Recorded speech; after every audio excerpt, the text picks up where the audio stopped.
This is the Listening Tube. Hello. Thank you for putting your ear to the Listening Tube. I'm your host, Bob Woodley.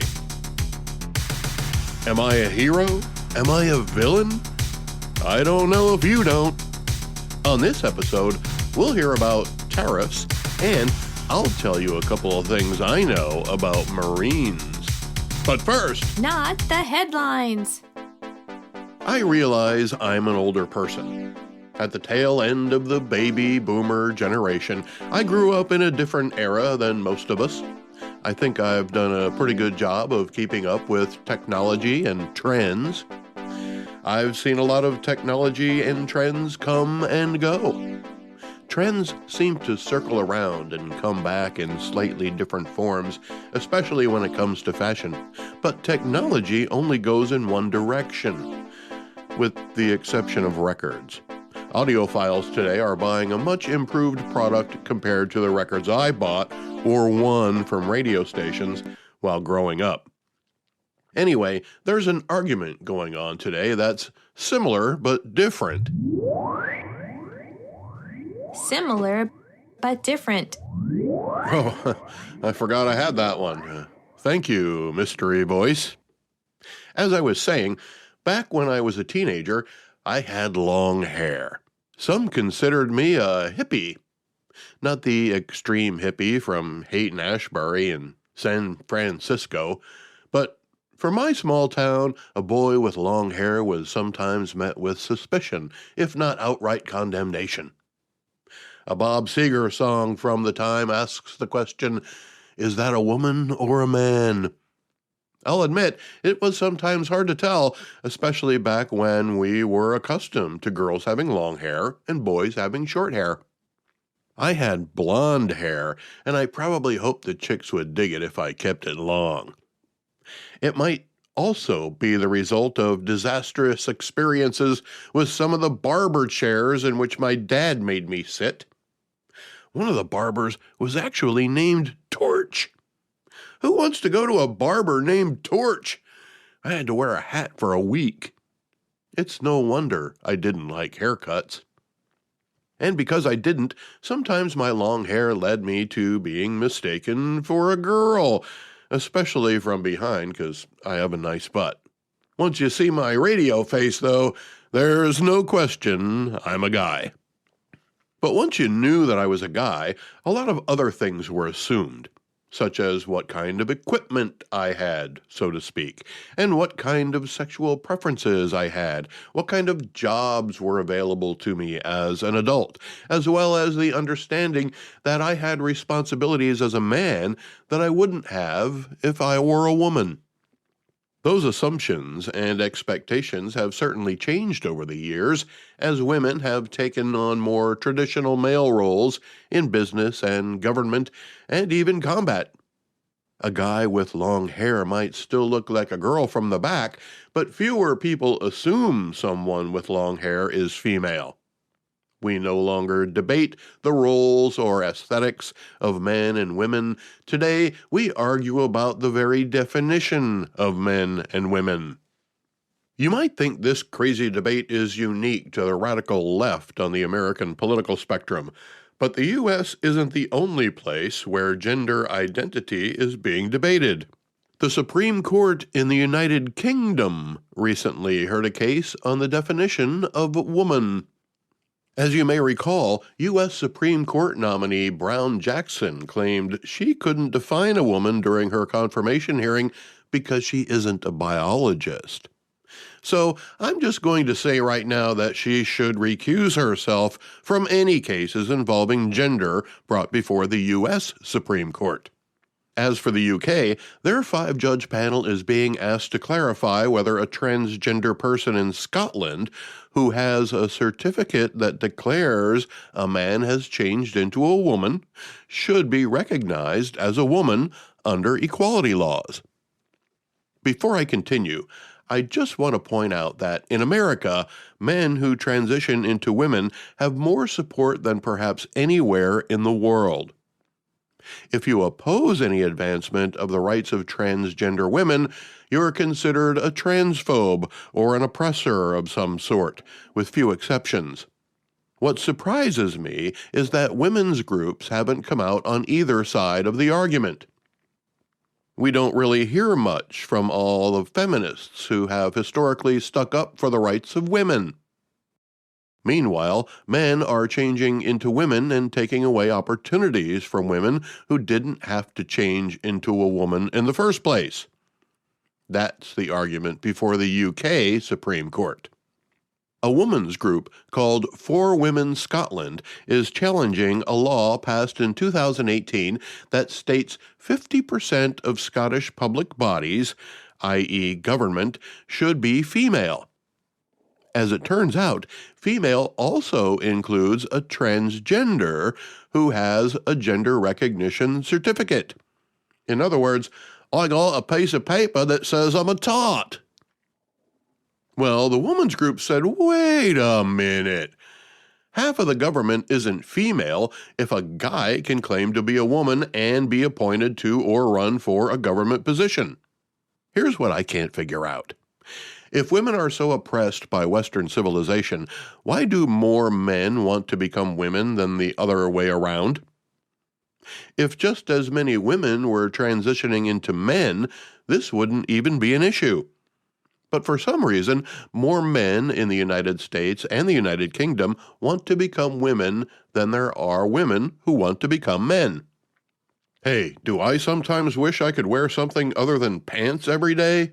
Sure. Other than that, I can't think of a single reason why I'd rather be a woman than a man. Plus, the thought of having to deal with guys like me is revolting. I'm not even sure why women put up with us, let alone why we would want to be one.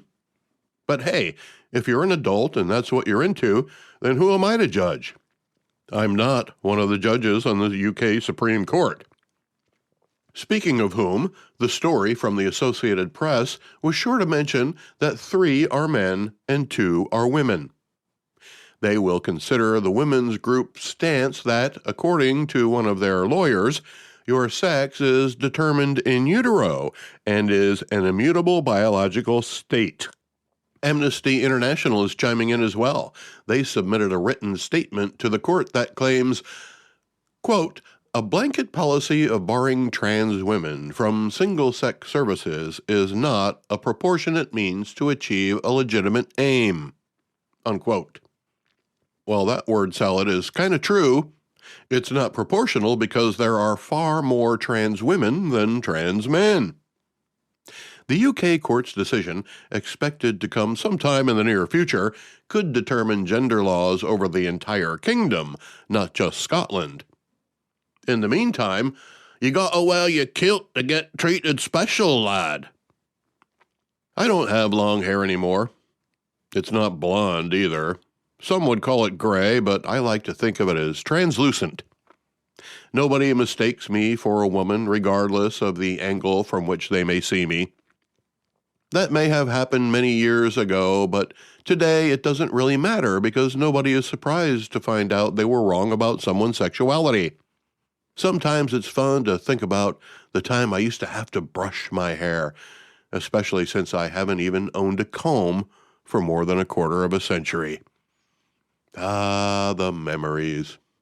Speaking of memories, a recent article from iflscience.com explores the possibility that transplanted organs may bring memories with them. Well, that should be a wake-up call for transgender people. What kind of memories might come with your transplanted genitals? Yikes. Luckily, there's no evidence of memories accompanying a penis. But if you get someone else's heart, that might be a different story. Surgeons can now transplant all kinds of body parts. Countless lives have been saved since the first transplant in 1954. And the science keeps evolving. Of course, there's no transplant without a donor, and unfortunately, that often requires that the donor be deceased. Especially when it comes to a heart, as we don't walk around with a spare one. The one heart we do have, though, is in constant communication with our brain, and the prevailing opinion is that the brain is where we store our memories, personality traits, and everything else we think or feel. But there could be another possibility. The heart has a complex neural network embedded within it. Until recently, it was thought to simply regulate the heartbeat.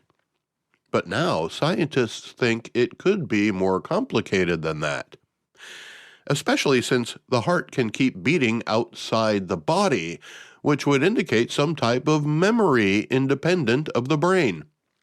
Maybe that's why we sometimes feel it in our heart. Something conjures up a memory that wasn't stored in your brain, but in your heart. Now, only Steve Martin has successfully completed a brain transplant, so we don't know what might happen if it was done by a reputable transplant surgeon. I think we would all guess that the memories and experiences would still be stored in there somewhere. Although it's fun to think about the possibility of starting with a clean slate.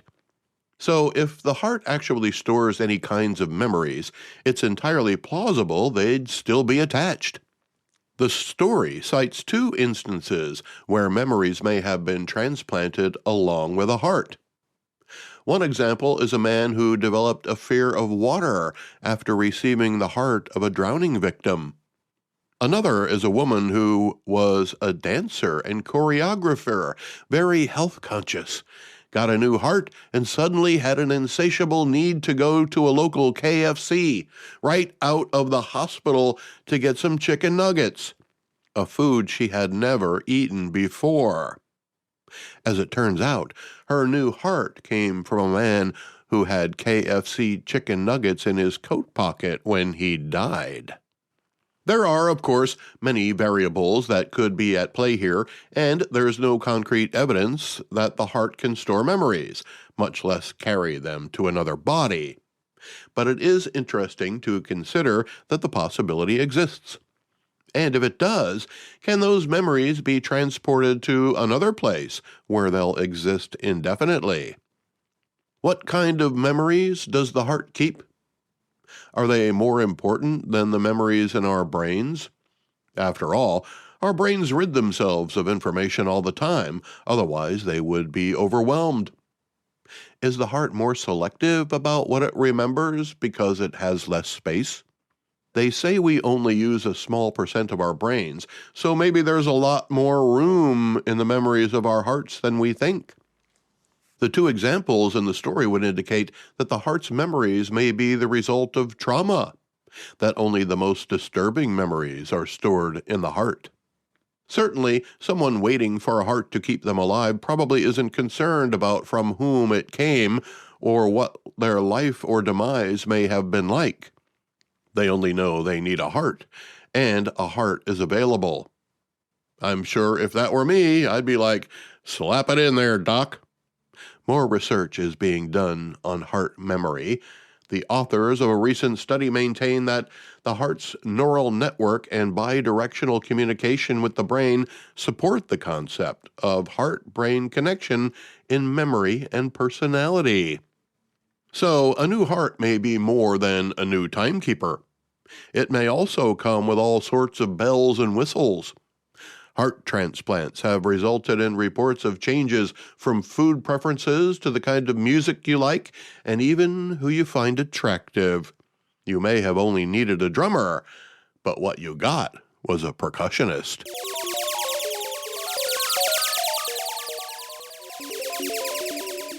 Let's go back through the listening tube for This Week in History. This week in 1828, the nullification crisis begins when Vice President of the United States John C. Calhoun anonymously publishes the South Carolina Exposition and Protest. What happened was, tariffs had recently become a bargaining tool for the government. But more than that, tariffs became a bargaining tool of positioning among the northern and southern states in the relatively new United States of America. As it turns out, tariffs were used as a lever to get a bill to be unpassable because of the damage to both the northern and southern states. Well, it passed anyway. Funny things happen when you create laws for purposes other than for the good of the people. How to impose tariffs spanned the administrations of both Presidents John Quincy Adams and Andrew Jackson. South Carolina decided to take action against the tariffs. They nullified the federal law, declaring it did not apply to that state. Vice President Calhoun would resign over it. The federal government threatened to use military personnel to enforce the tariffs, and North Carolina agreed to a new tariff in 1833. Tariffs are again at the forefront of American policy. President-elect Donald Trump has already issued threats of tariffs on goods from Canada and Mexico if they don't help secure the U.S. borders. So far, it seems like there may be cooperation in the works. We'll see. Democrats keep warning us that prices will go up because of Trump tariffs. Donald Trump is confident his threats will produce the desired results, thus eliminating the need for the tariffs. But immigration isn't the only way Donald Trump plans to use tariffs as a bargaining chip. He's looked at America's balance sheet from the viewpoint of a businessman and can clearly see where improvements need to be made. He's often pointed out how other countries are taking advantage of us. Perhaps there was a time when we were able to let other countries have the advantage. Geopolitics were much different just 30 years ago, while many of our current agreements are obsolete or even detrimental to our own well-being. Tariffs have been a tool of the United States government for almost 200 years now. But unlike in 1828, they're not being used by half of America against the other half. They're being used to help all of America.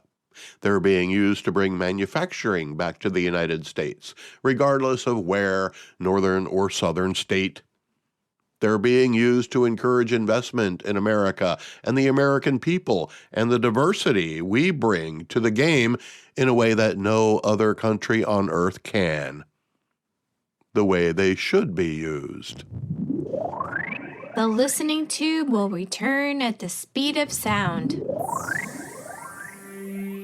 Contact the listening tube by calling 570-601-1101 or email thelisteningtube@outlook.com. Let me just say that I've never met a Marine I didn't like. I was in the Air Force, so while I may have run into more Marines than the average civilian, I didn't run into as many as I might have had I been a Marine. So there's the possibility that there may be a few who I would not have liked had I met them, but I didn't. My grandfather, father-in-law, and son-in-law are all Marines. I have childhood friends who became Marines. I don't know too much about female Marines. It takes a special kind of person to want to be a Marine, regardless of gender, but I've never had a personal relationship with a woman Marine. I was once married to an Army woman, found Air Force women to be kind of aloof, and always loved Navy women, but because I want to keep my scrotum intact, I never even tried to get a date with a Marine woman. I don't know what kind of stuff they teach Marine women. Instead of, "Sure, honey," I'd be like, "Yes, ma'am, may I have another?" But I'm sure there are Marine women out there who are very kind and empathetic, just as there are Marine men. Being a Marine isn't just about how to attack and kill. Being a Marine is also about discipline and honor. Being a Marine is about defending the Constitution of the United States of America from all enemies, foreign and domestic, just as it is with every enlisted member of the U.S. military. But the Marines are special. I don't know what Marines go through in basic training or what they specialize in moving forward. I know they have cooks and they have killers, but maybe all of them are both cooks and killers. I don't know. I don't want to know. I don't need to know. All I need to know is, are you a Marine? So when I heard that a Marine had been charged with manslaughter in the death of a fellow passenger on a New York City subway car, I'll admit that I was willing to give him the benefit of the doubt without knowing anything else about the incident. That's a prejudice I have, that if a Marine did it, it must have been the right thing to do. Odds are that's not going to be correct 100% of the time, but again, benefit of the doubt. The story, in case you're not familiar, is a man comes on to the subway and proclaims that someone is going to die today, and he doesn't care about going to jail. He's extremely threatening, and the other passengers are terrified, trapped in a subway car with a man who's threatening to kill. What the man doing all the terrorizing doesn't know is that there's a man in the car with him who's been trained in combat and who took an oath to protect and defend the Constitution. Trained to give his own life to protect the lives of American citizens. This man sees the fear growing at an accelerated pace as the threats and gestures of the offender accelerate. The passengers suddenly realize he's the only person in the car who has the training and ability to defend the other people there with him. He also had the experience and wisdom to make a basic assessment of the mental state of the threat and how to gain and keep an advantage. Despite a struggle, the Marine, along with some help from other male passengers, were able to subdue the threat until the car came to a stop where police could take control of the situation. Witnesses told reporters and the police of the terror they experienced from the man who threatened to kill and was acting erratically. They praised the people who suppressed the threat. Everyone was eager to tell the story of what happened, even the Marine who led the defense of his fellow passengers. He even relinquished his Miranda rights and spoke freely to the police about what happened. The police didn't tell him that the man who he subdued in the subway car later died, even though they knew. They released him without pressing charges. 10 days went by. Then, seemingly under pressure from social justice vigilantes, Manhattan District Attorney Alvin Bragg, whose campaign is funded by an arm of the George Soros enterprise, files charges against the Marine who protected his fellow passengers. Yes, Alvin Bragg, the same DA who ran on a promise to find a way to prosecute Donald Trump, the same DA who charged Trump with nearly 36 felonies, all of which the former and soon-to-be president was found guilty. All of which would have died on appeal in front of a real judge, but are now in a state of suspended animation because of the results of the election. Alvin Bragg, who's too busy with political persecutions to deal with actual crime in Manhattan, found a way to give a jury 2 ways to put the Marine in jail by charging him with both second-degree manslaughter and criminally negligent homicide. The jury deadlocked on the more serious charge, so that charge was dismissed, and he was found not guilty of the lesser charge. Even though, in my mind, this was an open and shut case of not guilty all around, I'll give the jury credit for not jumping to any conclusions and taking what I thought was far too long to come to the same conclusion that I did. They obviously took the charges very seriously and considered all of the evidence in a very methodical way. Daniel Penny, according to the jury, is not responsible for the death of Jordan Neely, the man who was threatening the passengers locked in a subway car. The other men who helped Penny subdue Neely were never even charged. As I mentioned earlier, the last time they saw Neely, he was still alive. Same with Penny. He was at the police station freely speaking with investigators and didn't know Neely had died. Daniel Penny had no reason to believe he was in trouble for anything. It seemed like the jury came to the correct verdict, even in progressive Manhattan with a district attorney trying to earn points with his benefactors. But there were some who thought justice hadn't been done. Here's the leader of the local BLM chapter. How can you promote love to to a nation that is built on theft and genocide. That's right. If he's talking about the way Native Americans were treated in the early days of the United States government, I get it. But to say that our country is founded on murder is very short-sighted. Our country was founded on many principles, most of them Christian. What we preach is unity, black unity. Stop begging this system to justify our lives. Stop begging this system for justice.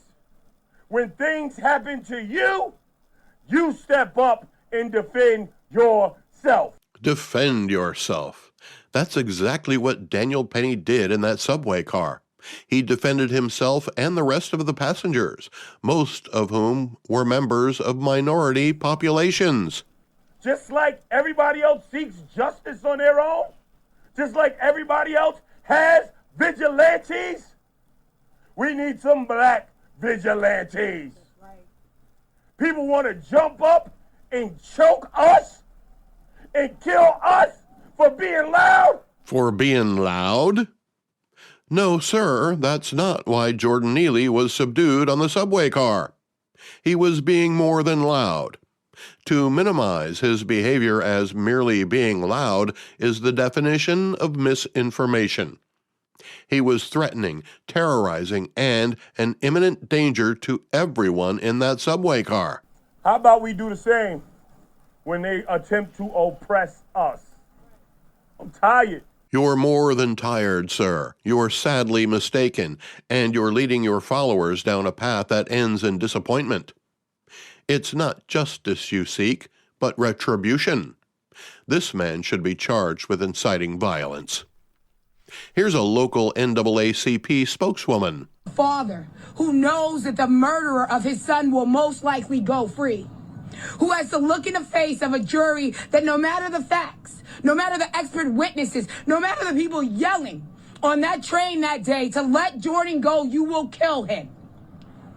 They will not find a white man guilty of killing a black man in modern day America. This is no different than Jim Crow. No, ma'am, you're wrong. Plenty of white men have been charged and convicted of killing black men.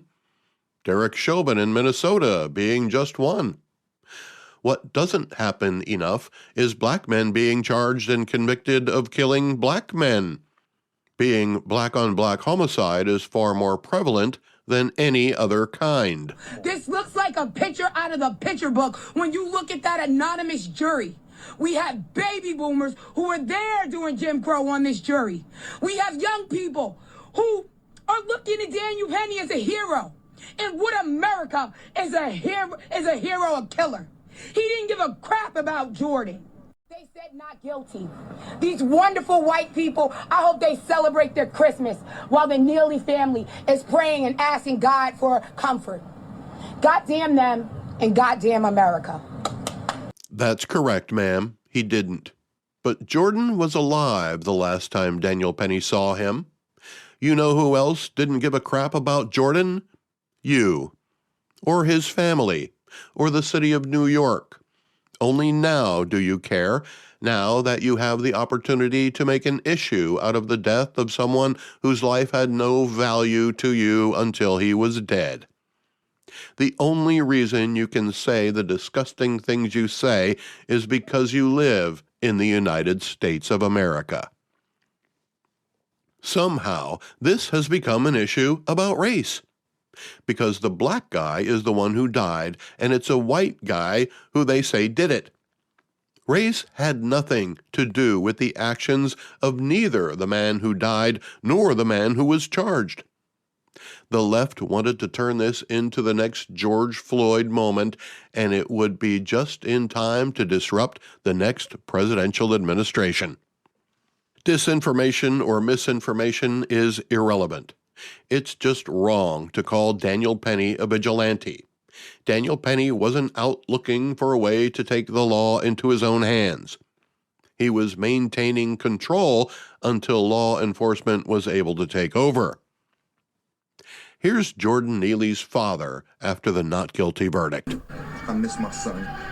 My son didn't have to go through this. I didn't have to go through this either. It hurts. Really, really hurts. What are we gonna do, people? What's gonna happen to us now? I had enough of this. The system is rigged. I find it interesting that the father, who must live in the same area, is suddenly concerned about his homeless, hungry son. Where were you the day before he died? Why weren't you there while your son was being arrested more than 40 times, including numerous times for assaulting people on the subway? You're right, Mr. Neely, you didn't have to go through this. Neither did we. Neither did Daniel Penny and the rest of the victims on that subway car. This incident had nothing to do with the race or creed or religion of anybody. Everybody on that subway car recognized that. The only people who didn't are the racists of Black Lives Matter and the National Association for the Advancement of Colored People. Both of those organizations took this opportunity to show their true colors, no pun intended. Black lives only matter to BLM when a white person can be blamed for something, and the NAACP is only interested in advancing a racist agenda, not the colored people they claim to represent.